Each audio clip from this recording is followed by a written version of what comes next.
Olá, bom dia a todos. Aqui novamente, Pastor Raul Nogueira, no Focando Vidas, dentro do Ministério LVO, Luz e Vida aos Orientais. Bem, como eu havia prometido, nós estamos agora ah, fazendo esta live sobre a pessoa de Jesus Cristo, ok? Sua morte e sua ressurreição e o verdadeiro significado da Páscoa. Eu fiz a primeira live, espero que vocês tenham assistido. Primeira live nós tratamos exatamente de Êxodo capítulo 12. Em Êxodo 12, vocês acompanharam, se vocês assistiram, acompanharam que lá no Egito, o Senhor realmente providenciou um escape para o povo de Israel. Mandou 10 pragas, e nessas 10 pragas, cada uma delas atingia um dos deuses do Egito.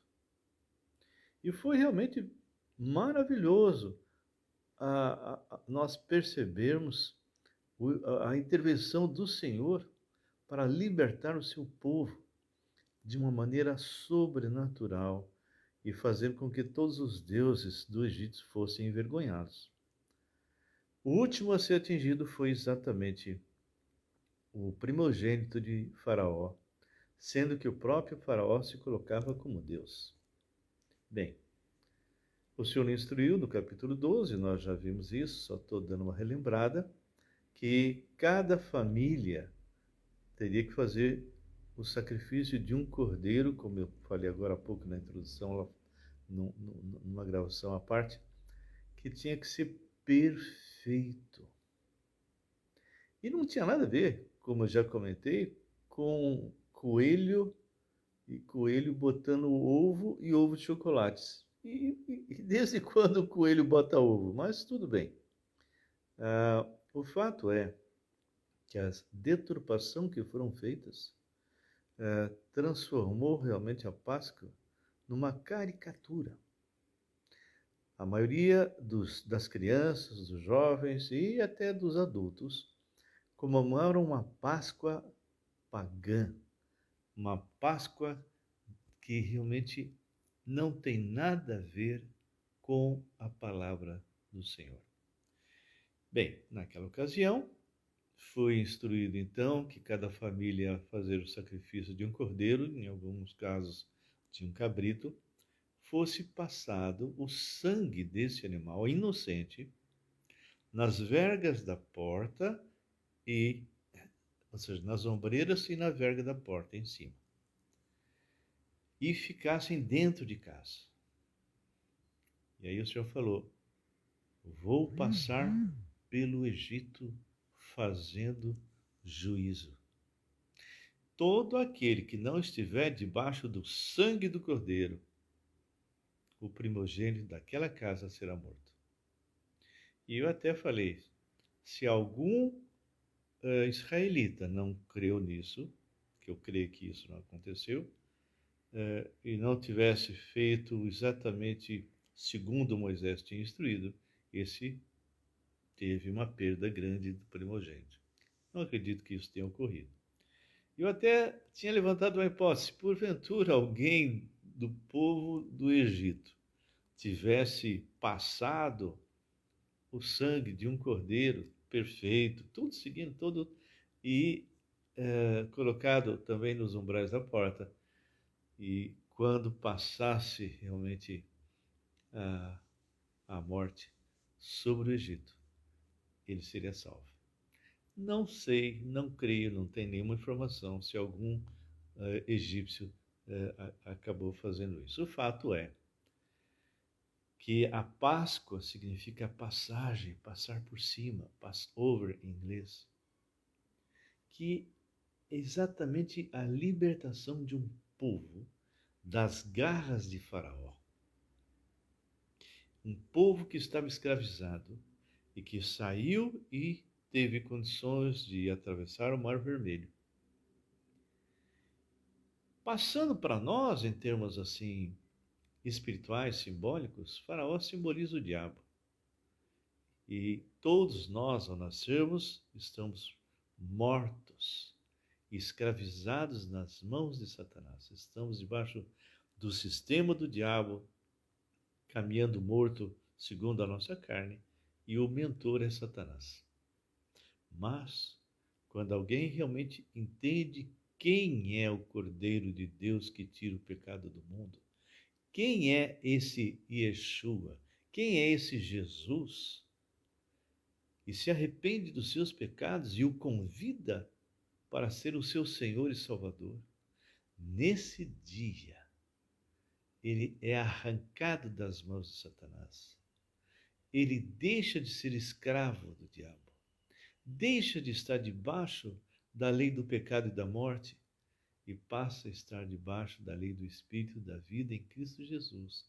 E a partir daí, nenhuma condenação há mais sobre essa pessoa. Não sou eu que falo, é a palavra que fala em Romanos 8:1 diz, 1 e 2.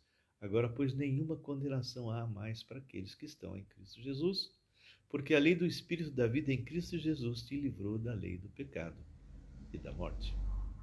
Nós vamos dar uma olhadinha agora, retirando toda essa bagunça que o homem fez, que esse mundo paganizado criou em torno da palavra Páscoa.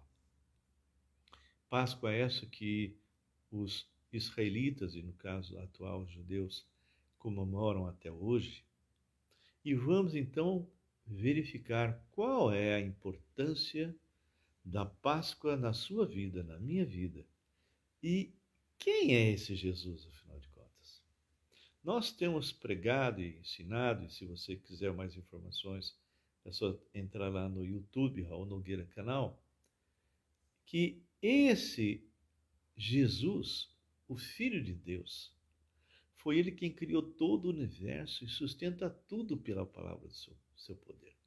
E ele entra no mundo que ele havia criado por um único motivo. O homem estava escravizado e na mão de Satanás. E o destino dele, ao morrer, seria ser levado para o inferno. E o último estágio disso seria o lago de fogo. O Senhor não queria isso. Então, ele próprio entra na história. E ele se fez pecado em nosso lugar. Ele nasceu em Belém, na casa do pão, cresceu, começou o seu ministério. E nesse ministério ele começou a mostrar sinais e apontar realmente para ele mesmo. E o Senhor levantou alguém chamado João, que era primo dele, filho de Zacarias e Isabel. Esse primo que não foi criado com Jesus, foi criado no deserto, o primeiro apóstolo, depois do Velho Testamento, no sentido dos apóstolos,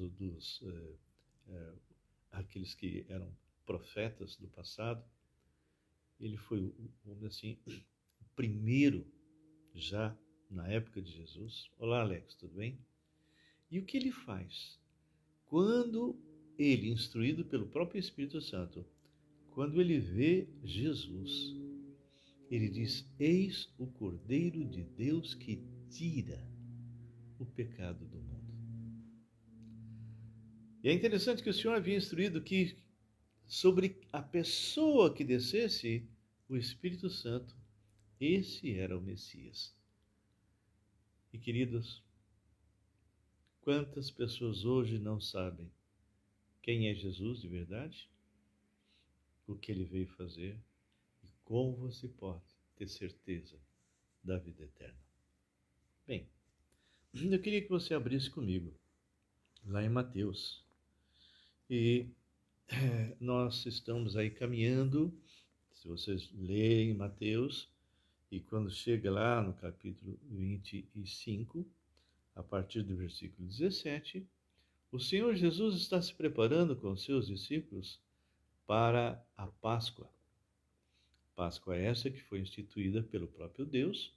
Moisés escreve e o povo então começa a realmente praticar a Páscoa, e ela foi dada ao povo de Israel perpetuamente.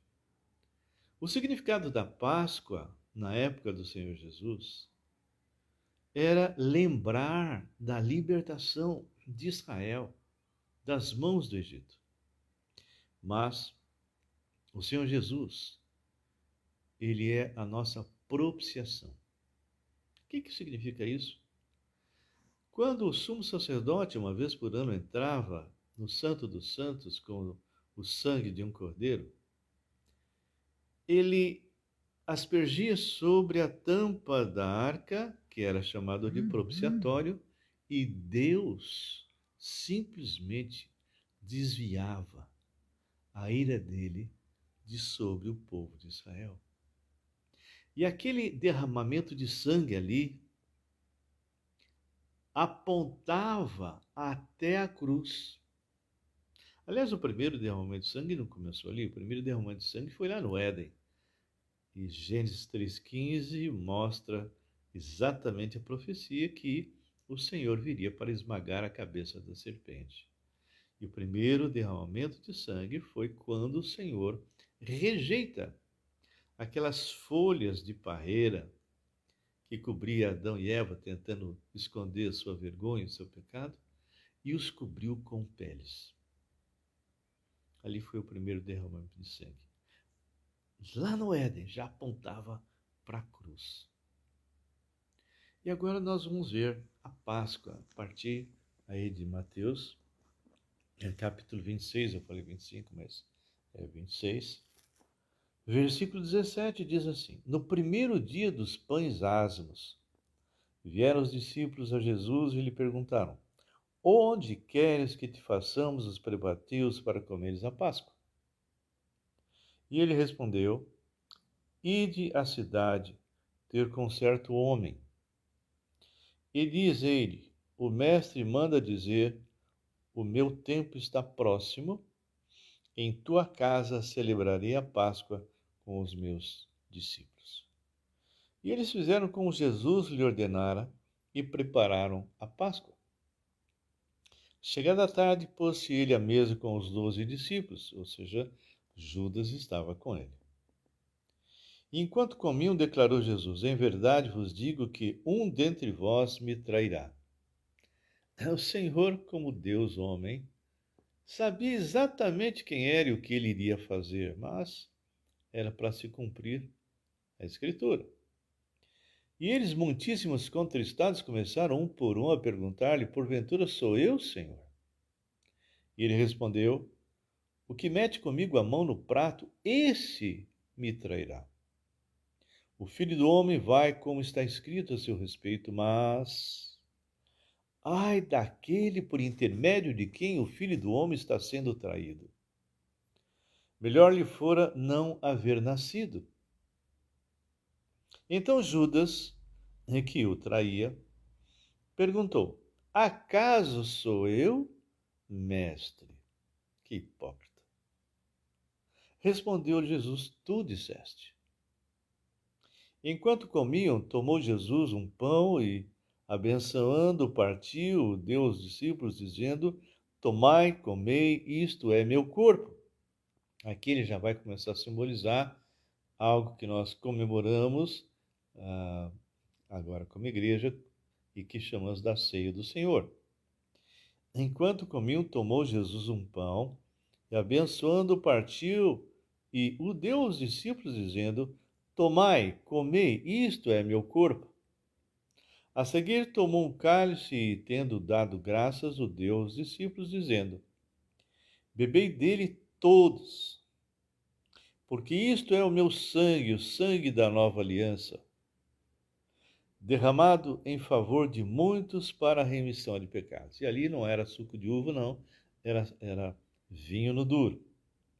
E digo-vos que desta hora em diante não bebereis deste fruto da videira, até aquele dia em que o hei de beber, vírgula, novo, vírgula, convosco no reino de meu Pai. Então, muitas pessoas ao lerem esse versículo 29 leem de forma errada. Eu vou ler de forma errada agora, tá bom?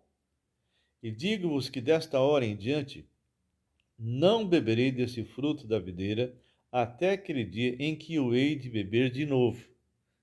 Coloca um D como se fosse beber de novo. Não, não, não, não, não. Aqui diz em que o hei de beber novo. Isso se refere ao futuro, ao tempo em que ele, o Rei dos Reis, estará conosco por toda a eternidade, começando pelo milênio e depois um novo céu e nova terra. E aí, diz a palavra, e digo-vos que desta hora em diante não beberei deste fruto da videira até aquele dia em que eu hei de beber novo convosco no reino do meu Pai. Então, essa profecia era algo que iria ocorrer já no reino do Pai. Então, o que nós fazemos na ceia do Senhor é algo que o Senhor estabeleceu como um memorial e além do memorial, uma profecia que será cumprida, ok? Então Jesus disse: esta noite todos vós vos escandalizarei comigo, porque está escrito: ferirei o pastor e as ovelhas do rebanho ficarão dispersas. Mas, depois da minha ressurreição, irei adiante de vós para a Galileia. Disse-lhe Pedro: ainda que venha a ser um tropeço para todos, nunca o serás para mim. Então, Pedrão sempre muito assim, impossível, e falou a maior bobagem, não é? Mas Deus conhecia exatamente Pedro e o que iria acontecer. E no 34 ele diz: replicou-lhe Jesus: em verdade te digo, que nesta mesma noite, antes que o galo cante, tu me negarás 3 vezes. E foi exatamente isso que aconteceu. E Pedro insiste: ainda que me seja necessário morrer contigo, de nenhum modo te negarei. E todos os discípulos disseram o mesmo. Em seguida foi Jesus com eles a um lugar chamado Getsemane e disse a seus discípulos: assentai-vos aqui enquanto eu vou ali orar. Bem, então nós estamos vendo aí os passos que realmente o Senhor vai dar para culminar com a sua morte. Da mesma forma que lá em Israel todos os cordeiros seriam mortos, o Senhor Jesus também seria morto. Ele morre na sexta-feira e ressuscita no primeiro dia da semana. Então nós vamos ver essa morte, nós vamos ver uma profecia, inclusive, sobre ela. E aqui fala, a partir do versículo 36. Em seguida foi Jesus com eles a um lugar chamado Getsemane. A palavra Getsemane significa prensa do óleo, onde as azeitonas eram moídas, esmagadas. E foi exatamente aqui que o cordeiro foi, porque ele seria exatamente o cordeiro que seria esmagado, prensado. E é exatamente o que está escrito em Isaías 53, depois você dá um passeio lá. E levando consigo Pedro e os 2 irmãos de Zebedeu, que seria Tiago e João, começou a entristecer-se e angustiar-se. Eu fiz até uma live que vocês podem assistir também lá no nosso canal, a angústia de Deus. E a pergunta que eu faço é: Deus pode se angustiar? Sim. O Senhor Jesus se angustiou por nós. O Senhor Jesus derramou sangue nesse momento tão difícil. E ele passa por essa angústia antecipada à crucificação para tirar a tua angústia, meu irmão. Para tirar a tua angústia, minha irmã. Ele passa pela angústia e pela morte para que você pudesse ser liberto, para que você não passasse pela angústia da morte eterna, para que você pudesse ter vida. E é isso que ele vai fazer. E aqui ele fala, em versículo 38, então lhes disse: a minha alma está profundamente triste até a morte. Ficai aqui e vigiai comigo. Adiantando-se um pouco, prostrou-se sobre o seu rosto, orando e dizendo: meu pai, se possível, passe de mim este cálice, todavia não seja como eu quero, e sim como tu queres. Aqui está um exemplo do Senhor para as nossas próprias vidas. Diante de situações onde eu tenho um desejo, e muitas vezes esse desejo é contrário à vontade do Senhor, o Senhor nos ensina que nós temos que abrir mão desse desejo e realmente aceitar o desejo do Senhor para as nossas vidas. Isso em todas as áreas.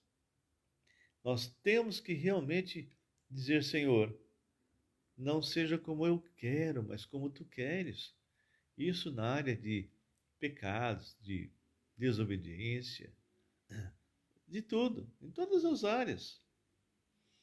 Todas as vezes que você sentir um desejo na carne de fazer alguma coisa contrária à palavra do Senhor, à vontade do Senhor, você tem que dizer: não, Senhor, eu realmente não quero fazer isso segundo a minha vontade.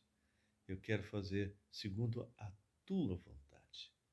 E isso só quem já nasceu de novo em Cristo, só quem tem o Espírito Santo é que pode realmente concretizar, porque o não cristão, infelizmente, está debaixo da lei do pecado e da morte.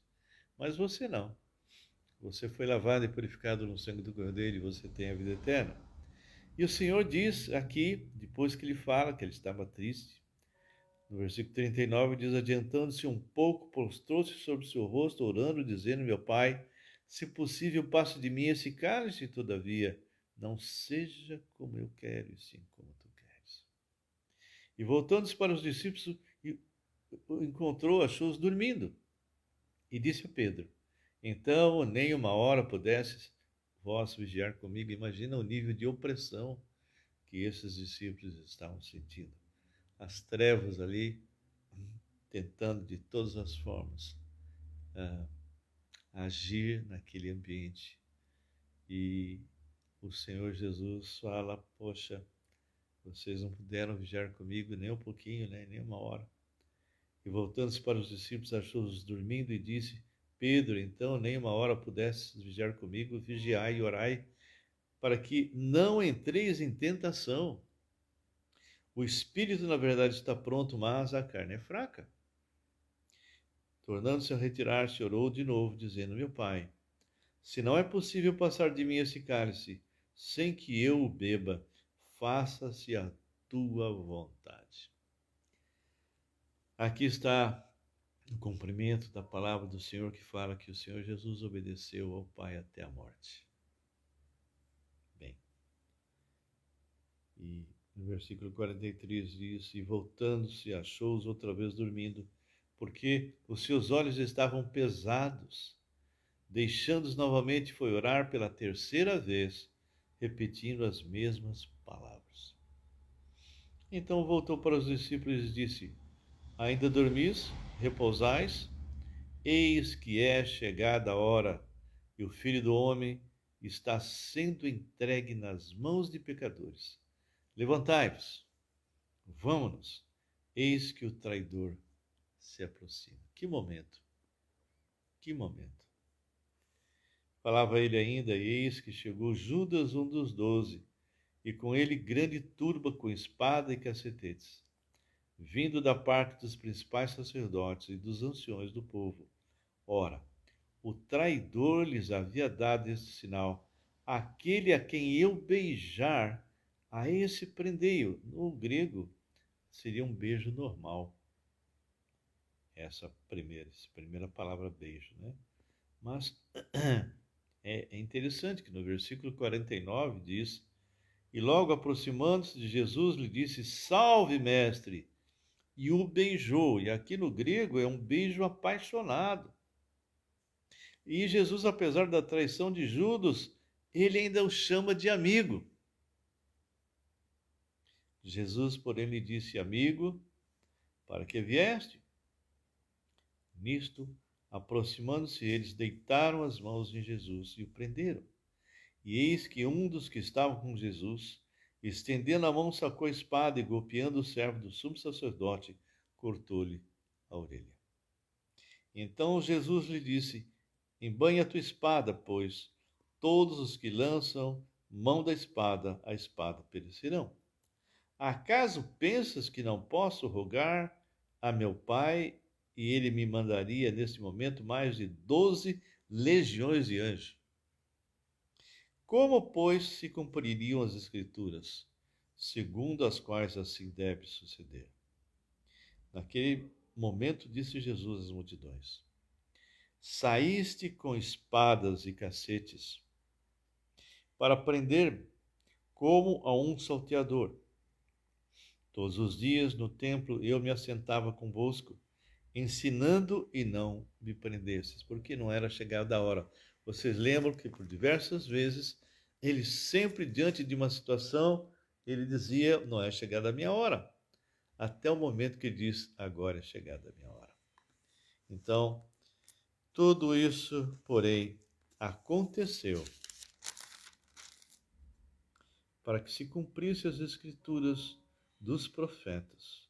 Então os discípulos e todos deixando-os fugiram. Bem, nós vamos parar por aqui e depois disso tem todo um julgamento, né?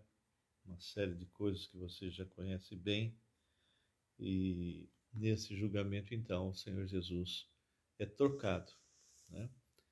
A um homem chamado Barrabás. Ele era um assassino, uma pessoa que tinha feito tantas coisas e queria morrer. Mas houve uma troca e Barrabás simboliza a humanidade. Barrabás simboliza o homem pecador. E Barrabás é trocado. Ele é tirado potencialmente da cruz, onde ele iria morrer, e no lugar dele é colocado Jesus.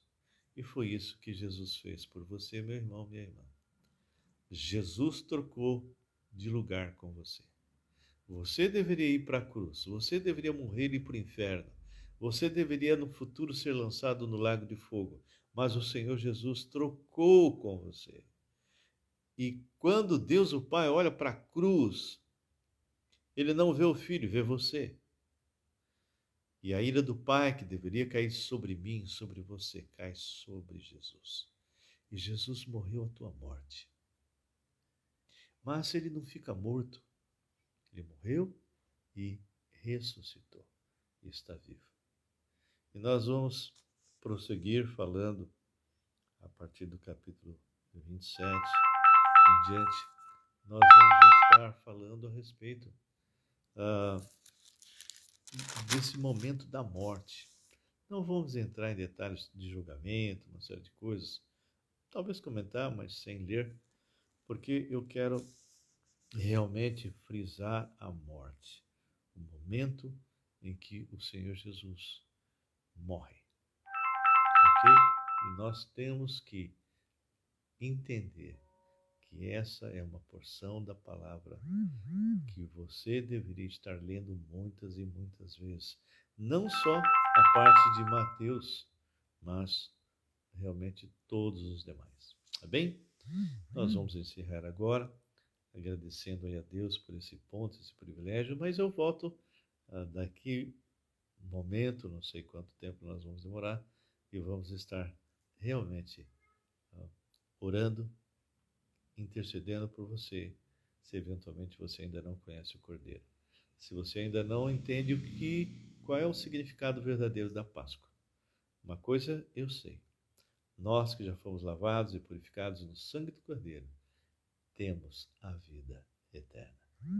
Se você morresse agora, você estaria na presença de Deus? Bem, a gente volta a conversar. Que Deus abençoe e tenha realmente um ótimo dia.